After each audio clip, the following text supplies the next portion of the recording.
Number 1, my spouse is always right. આ ભાવના રાખવી જ પડશે સંપ માટે, તો જ successful marriage and thus one of the successes of your life થશે.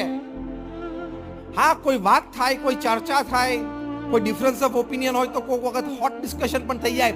Behind the mind you have to keep this. કારણ કે પ્રમુખ સ્વામી મહારાજ એક સિદ્ધાંત બોલતા હતા લગ્ન જીવન વિશે કે અગ્નિની સાક્ષીએ ભેગા થયા છો તો હવે અગ્નિની સાક્ષીએ છૂટા પડવાનું. આ પણ I am quoting in word to word and letter to letter.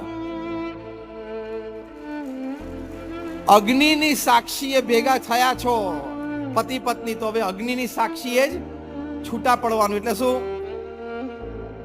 લગ્ન વખતે ચોરીમાં કુંડમાં પરિક્રમા પ્રદક્ષિણા આપણે જે ફર્યા એમાં અગ્નિની સાક્ષી હતી ને, અને છૂટા પણ ક્યારે પડવાનું? અગ્નિની સાક્ષી એટલે કે શું? સ્મશાનમાં એક જણા ધામમાં જાય ત્યારે.